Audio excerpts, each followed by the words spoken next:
오늘 말씀의 제목은 하나님에 대한 믿음이 있습니까? 이렇게 정해보았습니다.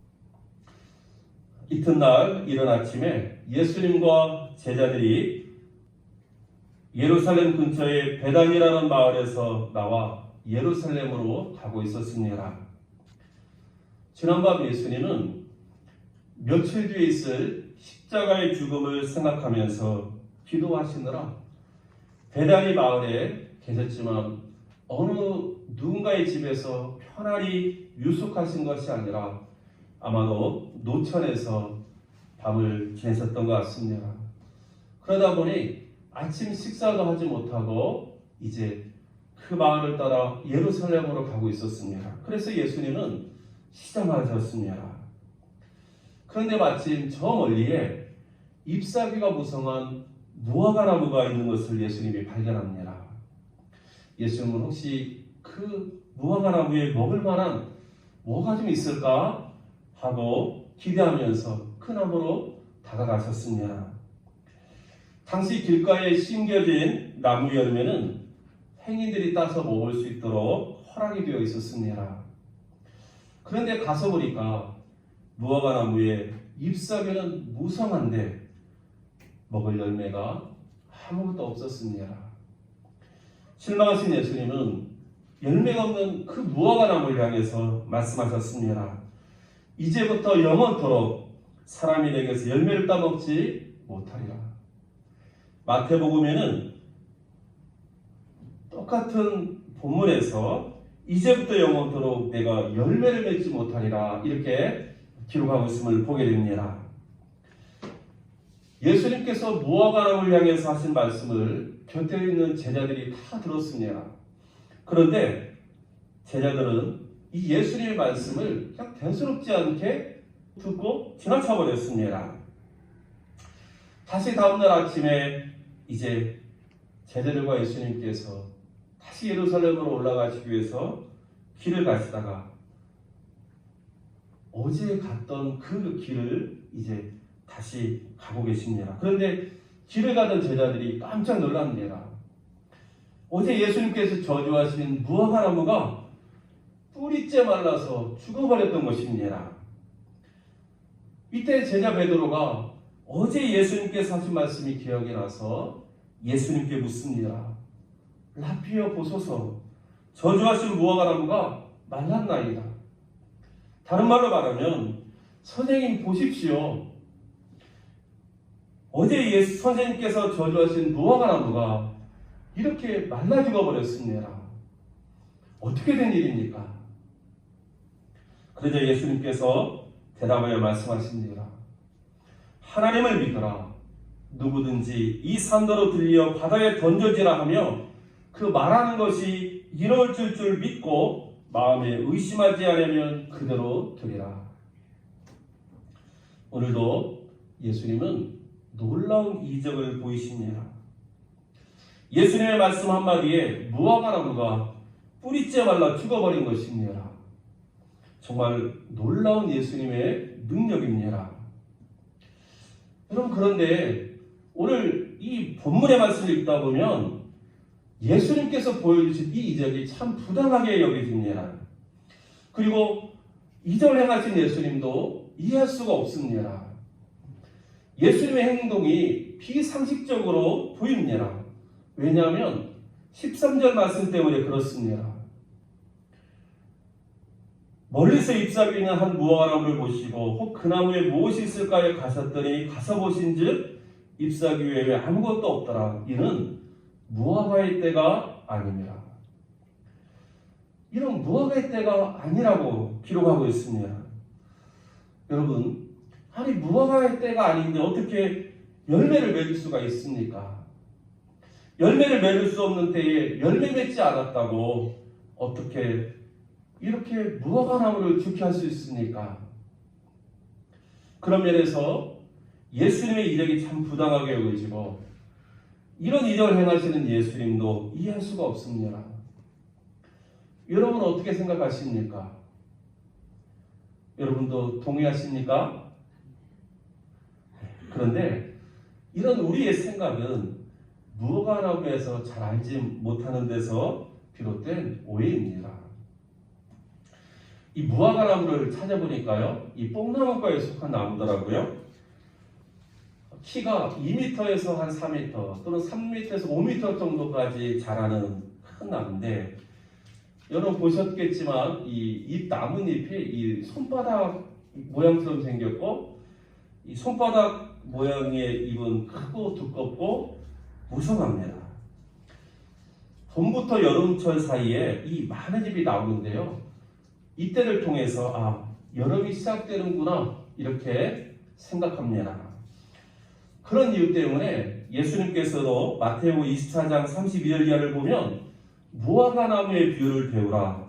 그 가지가 연하여지고 잎사귀를 내면 여름이 가까운 줄을 아나니 이와 같이 너희도 이 모든 일을 보거든 인자가 가까이 곧 눈앞에 이른 줄 알라. 이렇게 예수님께서 말씀하신 적이 있습니다. 이 무화과 나무는 겉으로 보기에는 아무리 찾아도 꽃을 볼 수가 없습니다. 그래서 무화과, 꽃이 없는 나무다. 이름이 그게 붙여진 것입니다. 그렇지만 우리 눈에 보이는 이 무화과 보셨죠? 그 무화과 그 열매는 사실은 우리 눈에 보이는 그 무화과 나무 열매 껍질은 꽃받침이라고 합니다. 꽃받침. 그리고 그 속에 있는 이 빨간색으로 되어 있는 그것이 바로 이 무화과의 꽃이라고 합니다. 그러므로 우리는 이 무화과 열매를 먹는 것은 그 무화과의 꽃을 먹는 거나 다름이 없다. 이렇게 생각해 볼 수 있습니다. 그런데 이스라엘에서 이 본격적인 무화과 나무의 추수는 6월에서 7월경이라고 합니다. 하지만 이런 경우에는 3월이나 4월에도 열매를 맺고, 또 그런가 하면 좀 늦게 9월에서 10월에도 열매를 먹을 수 있다고 합니다. 그런데 이 무화과나무의 특징은 열매가 잎보다 먼저 달린다는 점입니다. 열매가 잎보다 먼저 나온다는 거예요. 그러므로 잎이 무성한 무화과나무에게는 열매를 기대할 수 있다는 사실입니다. 오늘 본문의 때는 6월절 직전입니다. 예수님께서 십자가의 죽음을 앞둔 4월경입니다. 그러므로 무화과 열매를 따기 적기는 아니지만 그러나 먹을 수 있을 정도의 열매는 찾을 수 있는 시기였던 것입니다. 더욱이 잎이 무성한 무화과 나무는 열매가 있다는 기대를 갖게 합니다. 그래서 비록 무화과 나무의 때는 아니었지만 예수님은 열매를 기대하고 그 나무 앞으로 가셨던 것입니다. 여러분, 그런데 가서 보니까 열매가 없습니다. 실망하신 예수님은 열매 없는 무화과 나무를 향해서 명령하십니다. 이제부터 영원토록 사람이 댁에서 열매를 따먹지 못하리라. 열매 없는 나무를 예수님께서 심판하신 것입니다. 사랑하는 성도 여러분, 예수님의 기적 속에는 예수님께서 우리에게 말씀하시는 중요한 메시지가 있습니다. 오늘 무화과나무 사건을 통해서 우리에게 들려주시는 메시지가 무엇입니까? 첫 번째로 예수님은 창조주이며 심판주라는 사실을 우리에게 가르쳐 주십니다. 예수님은 열매 없는 무화과나무를 향해서 명령하십니다. 이제부터 영원토록 사람이 내게서 열매를 따먹지 못할 것이다. 그러자 예수님의 말씀대로 무화과나무가 뿌리째 말라 죽게 되므로 더 이상 열매를 맺지 못하게 되었습니다. 왜 이 무화과나무는 예수님의 이 말씀에 복종합니까? 왜 이 무화과나무는 예수님의 그 말 한마디에 뿌리째 말라서 죽어버리는 것입니까? 바로 예수님께서 이 나무의 창조자가 되시기 때문에 그렇습니다. 예수님이 이 나무와 아무런 관련이 없다면 이 나무는 예수님의 말씀에 복종할 이유가 없습니다. 하지만 예수님께서 이 나무의 창조자가 되시기 때문에 이 나무는 예수님의 말씀에 복종할 수밖에 없는 것입니다. 예수님은 창조주 하나님이십니다. 예수님께서 모든 만물을 창조하셨습니다. 그래서 요한복음 1장 2절 이하를 보면 그가 태초에 하나님과 함께 계셨고 만물이 그로 말미암아 지은 바 되었으니 지은 것이 하나도 그거 없이는 된 것이 없느냐. 예수님께서 창조주 하나님이시라고 분명히 말씀하고 있습니다. 여러분, 그래서 모든 만물은 창조주 예수님 말씀에 복종하는 것입니다. 무화과나무가 예수님 말씀에 복종합니다. 성경에 보면 바다와 파도도, 거친 바다, 풍랑이는 파도도 예수님 말씀에 복종합니다. 귀신들이 예수님 말씀에 복종합니다. 죽은 자들도 예수님의 말씀에 복종합니다. 베다니의 나사로, 예수님께서 나사로야 나오라. 죽은 시체였지만 나사로가 나옵니다. 나인성의 과부하들을 향해서 청년아 일어나라 명할 때 그 청년이 일어납니다. 12살 먹은 회당장 야로의 딸, 그 딸을 향해서 소녀야 일어나라 달리다 금 하니 그 죽었던 12살 딸이 일어납니다. 왜 모든 만물이 예수님의 말씀에 복종합니까? 바로 예수님께서 창조자가 되시기 때문에 만물은 예수님 말씀에 복종할 수밖에 없습니다. 예수님께서 창조자가 되시기 때문에 예수님의 말씀에 권세가 있는 것입니다. 우리는 예수님께서 모든 만물의 창조자가 되심을 믿어야 합니다. 그리고 우리들도 예수님의 말씀에 순종하며 살아야 합니다.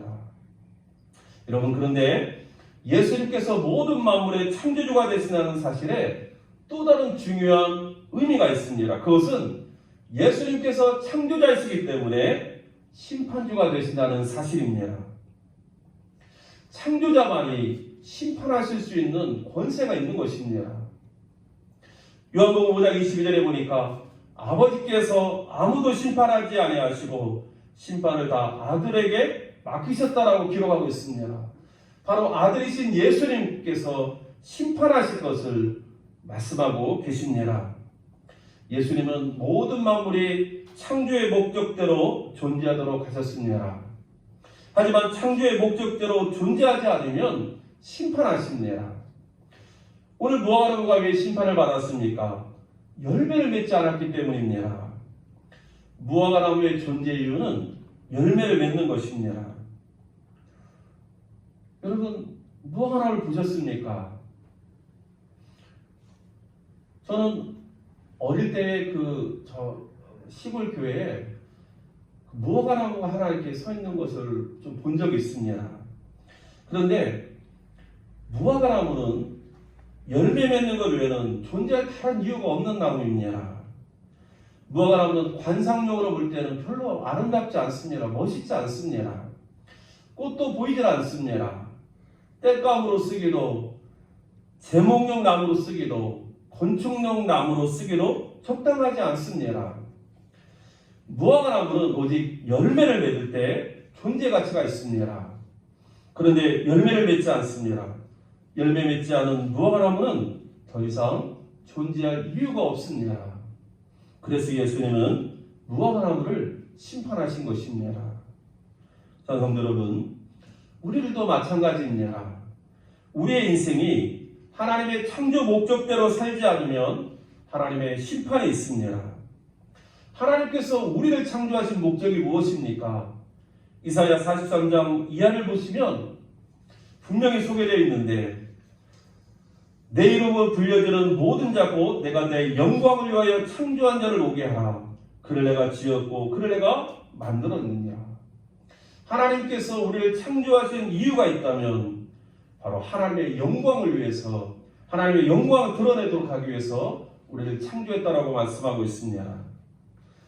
21절에 보니까 이 백성은 내가 나를 위하여 지었나니 나를 찬송하게 하려 함이라. 바로 피조물 된 우리 인생이 그 하나님의 영광을 보면서 그 하나님을 찬송하도록 하기 위해서 우리를 만드셨다라고 성경은 말씀하고 있습니다. 그러므로 저와 여러분이 이 세상을 살아가는 존재 이유가 있다면 바로 하나님의 영광을 위해서 사는 것이고 하나님의 이름을 찬송하며 사는 것입니다. 그래서 고린도전서 10장 31절에도 그런즉 너희가 먹든지 마시든지 무엇을 하든지 다 하나님의 영광을 위하여 하라 말씀하고 계십니다. 하지만 우리들이 이 하나님의 창조 목적을 따라 하나님의 영광을 살지 아니하고 우리 자신의 욕망을 따라 살거나 아니면 하나님을 따라 내 마음대로 살려고 할 때에 언젠가 하나님은 우리를 심판하실 것입니다. 여러분, 하나님의 궁극적인 심판은 영원한 지옥 형벌입니다. 그렇지만 그 이전에 하나님은 우리로 하여금 죄에서 돌이키고 하나님의 심판을 면하도록 하시기 위해서 하나님의 형벌을 때로 내리기도 하십니다. 부유했던 자가 가난하게 됩니다. 건강했던 자가 병든 자가 됩니다. 성공하던 자가 실패하는 자가 됩니다. 자신의 교만함, 자신의 죄악을 깨닫고 돌이켜서 하나님께 겸손하게 살도록 하시기 위해서 그와 같이 하나님께서 때로 형벌을 내리시기로 하는 것입니다. 사랑하는 성도 여러분, 우리의 인생이 하나님의 창조 목적대로 살지 않으면 하나님께서 언젠가 우리를 심판하실 거라는 사실을 믿으며 살고 계십니까? 오늘 예수님께서 열매 없는 무화과 나무를 심판하신 것처럼 하나님의 진노의 심판이 임하기 전에 우리들도 열매 맺는 인생이 될 수 있도록 힘쓸 수 있기를 주의 이름으로 축원합니다. 혹시 지금까지 열매 맺는 인생으로 살지 못했습니까? 그렇다면 지금부터라도 열매 맺는 인생으로 살기 위해서 힘써야 됩니다. 하나님의 영광을 위해서 사는 인생, 하나님을 찬송하며 사는 인생이 될 수 있기를 주님의 이름으로 축원합니다. 예수는 오늘 무화과나무 이 사건을 통해서 우리에게 또 무엇을 말씀하고 있습니까? 하나님에 대한 믿음을 가지라고 말씀하고 있습니다. 예수님께서 말라 죽은 무화과나무를 보며 놀라워하는 제자들에게 하나님을 믿으라고 말씀하고 있습니다. 여러분, 하나님을 믿으라는 말씀의 뜻이 무엇입니까? 원어적 의미를 보면은 하나님의 믿음을 가지라 이런 의미입니다. 하나님의 믿음을 가지라.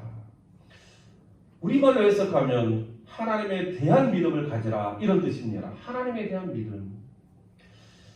여러분, 이 말씀이 참 중요합니다. 우리의 믿음은 하나님에 대한 믿음인 것입니다. 하나님에 대한 믿음. 우리 믿음의 대상은 하나님이시고 우리의 믿음의 본질도 하나님에 대한 지식과 경험입니다. 그러므로 우리는 하나님에 대해서 아는 것만큼 하나님을 믿을 수가 있습니다. 하나님에 대한 지식이나 경험이 없이 하나님을 믿을 수는 없는 것입니다. 그래서 믿음은 들음에서 나며 들음은 그리스도의 말씀으로 말미암느니라 라고 말씀합니다. 그러므로 우리는 믿음을 얻기 위해서 하나님의 말씀과 그리스도의 말씀이 기록된 성경을 읽어야 하는 것입니다. 그러면 예수님께서 제자들이 그리고 우리들이 이 갖기를 원하는 하나님에 대한 믿음은 무엇입니까? 그 첫 번째가 오늘 23절에 있는 말씀입니다. 우리 한번 23절 말씀 같이 한번 읽어볼까요? 같이 읽겠습니다. 시작. 내가 진실로 너에게 이르노니 누구든지 이 산들로 들려 바다에 던져지라 하며 그 말하는 것이 이루어질 줄 믿고 마음에 의심하지 아니하면 그대로 되리라. 첫 번째, 우리가 하나님의 갖기를 원하는 믿음은 바로 하나님은 전능하신 분이라는 사실입니다. 이 믿음입니다. 지금 예수님이 말씀하시는 이 산은 감람산입니다.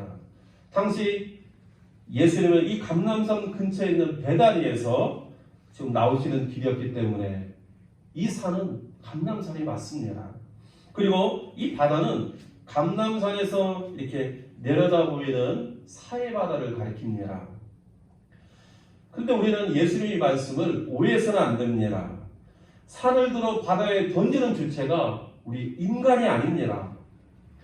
그래서 이 말씀이 마치 우리들에게 믿음으로 산을 들어 바다에 던지라 이렇게 우리가 이해하면 안 됩니다. 하나님께서 산을 들어 바다에 던지라 명하시면 그대로 될 것이라는 이 사실을 믿으라고 지금 예수님께서 말씀하시는 것입니다. 그러니까 이 산을 들어 바다에 던지는 분은 하나님이십니다. 하나님이 그렇게 하실 수 있다라는 이 믿음을 가지라는 것입니다. 당시 유대 사회에서 산을 옮긴다라는 표현은 심히 어려운 일이나 불가능한 일을 가리키는 격언이었다고 합니다. 그러므로 예수님의 이 말씀은 하나님께는 불가능한 일이 없다 하는 것을 강조하여 말씀하신 것입니다. 그러므로 예수님께서 제자들이 갖기를 원하는 믿음은 바로 하나님의 능력에 대한 절대적인 신뢰하는 믿음이었습니다. 하나님께서 하신 말씀이 반드시 이루어질 줄 믿고 마음에 의심하지 않는 믿음입니다.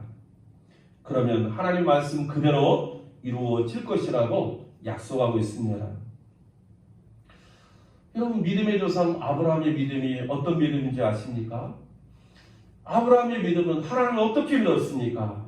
로마서 4장 17절 이하를 보면 첫 번째로 하나님은 죽은 자를 살리시며 없는 것을 있는 것으로 부르시니라는 믿음이 있었습니다. 두 번째로 바랄 수 없는 중에 바라는 믿음이었다고 기록하고 있습니다. 세 번째로 자신의 연약함 때문에 하나님에 대한 믿음이 약해지지 않은 믿음이었다고 기록합니다. 네 번째로 하나님은 약속하시는 것을 능히 이루실 것이라는 믿음이 있었다고 기록하고 있습니다. 아브라함의 믿음은 예수님의 말씀처럼 바로 하나님의 전능하신 능력을 신뢰하는 그런 믿음이었음을 우리가 보게 됩니다. 그렇다면 우리들에게는 하나님에 대한 어떤 믿음이 있습니까? 우리들에게도 이러한 믿음이 있기를 주 이름으로 축복합니다. 두 번째로 우리의 기도에 하나님께서 반드시 응답하신다는 이 믿음이 있기를 예수님께서 원하십니다. 우리 24절 말씀 우리 같이 한번 읽어보겠습니다. 시작. 그러므로 내가 너에게 말하노니 무엇이든지 기도하고 구하는 것은 받은 줄로 믿으라. 그리하면 너에게 그대로 되리라. 여기 보면 기도하고 구하는 것 따로 구분되어 있지만 사실 이것이 다른 것이라는 의미보다는 기도에 대한 강조로 이해하면 좋을 것 같습니다. 그런데 이 말씀이 주시는 중요한 교훈이 있습니다. 그것은 뭐냐면 바로 기도하고 구하는 것 그리고 믿는 것이 현재형으로 표현되어 있고 그대로 되리라는 미래형으로 표현되어 있다는 사실입니다.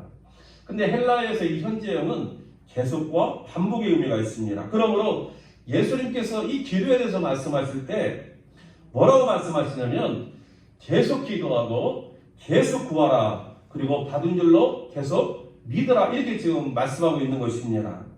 그러면 언젠가 미래에 반드시 이루어질 것이다 그렇게 약속하고 계십니다. 여러분 기도에 대한 성경의 가르침의 중요한 핵심은 뭐냐면 계속해서 반복해서 기도하라는 것입니다. 누가복음 18장 1절에 보면 예수님께서 그들에게 항상 기도하고 낙심하지 말아야 할 것을 비유로 말씀하셨다고 가르치고 있습니다. 기도하되 항상 기도하고 낙심하지 말고 기도하라고 가르쳤습니다. 또 에베소서 6장 18절에 보면 모든 기도와 간구를 하되 항상 성령 안에서 기도하고 우리가 기도하는 것은 항상 기도해야 된다는 것입니다. 그래서 데살로니가전서 5장 17절에도 쉬지 말고 기도하라고 말씀하고 있는 것입니다. 예수님께서 제자들에게 기도하고 구하라 그리고 믿으라 말씀하지 않았습니다. 계속 기도하고 계속 구하고 계속 믿으라고 말씀하셨습니다. 그러면 너에게 그대로 될 것이다 약속하십니다. 사랑하는 성도 여러분, 저와 여러분의 기도는 어떤 기도입니까? 혹시나 우리는 기도하다가 그냥 주저앉을 때가 있지 않습니까? 주님께서 말씀하시는 기도, 응답 있는 기도는 그대로 드리라 약속하시는 기도는 어쩌다 한두 번 하고 많은 기도가 아니라 계속해서 기도하고 계속해서 간구하고 그러면서 이미 이루어주셨다라는 이 믿음을 계속해서 갖고 기다리는 믿음이라고 우리에게 가르쳐 주십니다. 우리의 기도에 하나님께서 반드시 응답하시다는 믿음으로 계속 그리고 반복해서 드리는 믿음의 기도가 있기를 주의 이름으로 축원합니다. 이제 마지막으로 세 번째 보니까 우리가 누군가를 용서하면 하나님도 나를 용서하신다는 믿음을 갖기를 원하십니다. 우리 25절 말씀 같이 한번 읽어볼까요? 시작. 서서 기도할 때에 아무에게나 혐의가 있거든 용서하라. 그리하여야 하늘에 계신 너희 아버지께서도 너희 허물을 사하여 주시리라 하시니라. 여러분, 서서 기도하는 것은 그 당시에 일반적인 기도의 형태였습니다. 그런데 구약 성경에서 하나님 앞에 선다라는 뜻은 하나님께 헌신과 충성과 복종을 표시하는 것이었습니다. 그러므로 서서 기도한다는 것은 하나님의 임재 앞에서 하나님을 높이고 온전히 하나님께만 향하여 기도한다 하는 의미를 담고 있습니다. 그런데 여기서 중요한 것은 아무에게나 혐의가 있게도 용서하라는 말씀입니다. 이 혐의가 있다는 것은 뭐냐면 이 대적하는 마음을 가리킵니다. 원망하는 마음, 불평하는 마음, 미워하는 마음, 이런 것들을 다 포괄하는 내용입니다. 그러므로 예수님의 말씀은 내가 기도할 때에 네 마음속에 누군가를 향하여서 어떤 불편한 것이 있으면 그 사람을 용서하고 기도해라. 지금 그렇게 말씀하는 것입니다. 여러분, 인간의 죄는 하나님과 사람과 자연과의 관계를 깨뜨려 버렸습니다. 그러나 하나님은 용서를 통해서 모든 관계를 회복시켜 주셨습니다. 용서는 지금까지의 죄를 묻지 않는 것을 말합니다. 용서는 죄를 받아들이는 것입니다. 그래서 하나님께서는 죄인된 저와 여러분의 죄를 묻지도 않으시고 그냥 다 받아주신 것입니다. 마찬가지로 하나님 우리가 서로 그렇게 서로 용서하기를 원하고 계십니다. 그래서 에베소 4장 32절에 서로 용서하기를 하나님이 그리스도 안에서 너희를 용서하시는 것 같이 하라고 말씀하고 있습니다. 예수님은 우리가 기도할 때 누군가에게 적대적인 마음이 있다면 용서하라고 말씀하시고 그러면 하나님께서도 우리들을 용서해 주실 것이라고 약속하고 계십니다. 예수님은 주기도문에서도 비슷한 말씀을 하지 않습니까? 마태복음 6장 12절에 보니까 우리가 우리에게 죄진 죄를 사하여 준 것 같이 우리 죄를 사하여 주시옵고, 우리가 누군가를 용서한다는 것은 사실 어려운 일입니다. 하지만 내가 누군가를 용서하면 하나님께서 나를 용서해 주신다라는 이 믿음이 있을 때 우리는 용서하기가 조금은 쉬워질 것입니다. 용서 역시 믿음으로 한다는 사실을 오늘 우리들에게 가르쳐 주십니다.